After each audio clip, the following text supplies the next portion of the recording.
Hey everybody, so today I'm going to talk about my grandfathers and a great uncle and some cousins on my grandma's side who served in the wars. First person we're going to talk about is my grandpa Harry. He was born in Montreal in 1914 and was the first of his family to be born in Canada, Russian and Ukrainian Jewish immigrants. And the story of my grandparents you already know from other video, so I'm not going to cover it in this one. But anyway, my grandpa served in the infantry, but he was honorably discharged in 1942 from the Black Watch R.H.R. of Canada because he had an ulcer, and he was recategorized as E. I'm not sure what that means, but he wasn't like, he never fought he never actually fought in the wars overseas because he wasn't like fit to do that. Anyway, my other grandfather John was born in Veliki, Breznic, Slovakia. Well, Czechoslovakia back then, Slovakia now. Anyway, that was back in 1903, and he immigrated to North America from Cherbourg, France, around 1926. He had originally planned to go to the U.S., I think around the Pittsburgh area or thereabouts, but the story is his brother stole his passport and papers, so he ended up in a small town in Saskatchewan instead. So, life would have been very different, but that's where the ancestors came to. So, anyways, he served as a corporal in the Royal Canadian Air Force as an Air Force mechanic, and was discharged on June 8th, 1945. I also had a great-uncle, William John Holliday was his name. That was my great-grandma's brother, and he fought in World War I as a social worker for the YMCA. He was stationed mostly in Russia, then in England, as my cousin told me.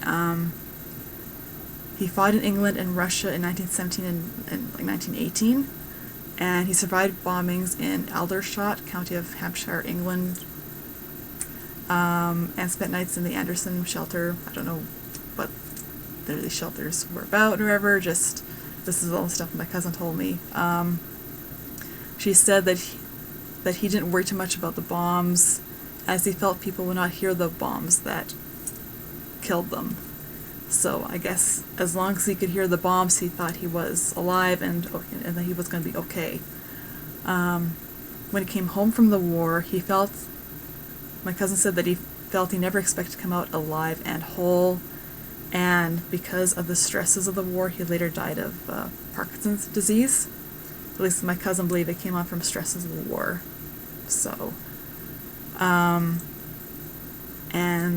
the other ones I'm going to talk about are like not like blood relatives, but just like people that my grandma's cousins were associated with. So my grandmother's cousin Doris had a boyfriend named Jim Parks, and this Jim guy worked as a leading aircraft man during World War II as a volunteer, and he died in the war at age of 22.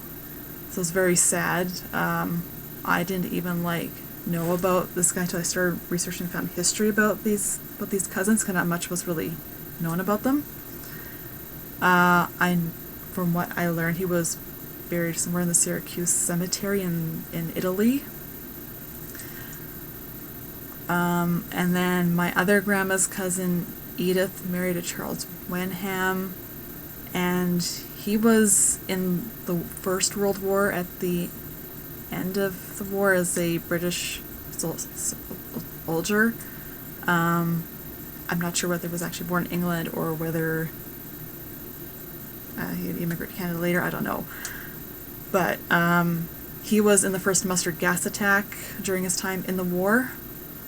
So from what my cousin told me, he was not too stable after that. I don't know whether they mean physically, if he worked with a cane, I don't know. And cousin Edith, She worked at the Veteran Affairs after World War II, as she just made sure that all the veterans got their pensions and stuff, and that everything was taken care of for them. So those are the stories of my grandpas, my great uncle, and I didn't call them cousin-in-laws. I don't know those exact terms for the family tree. I'm just figuring that stuff out. Anyway, yeah, I hope that everyone's having a great weekend, and yeah, if you have any stories you want to tell in the comments section of like your ancestors that served in the war, feel free to do so. Other than that, that's about all I got to say. Yeah, just like have a great day, and talk to you later.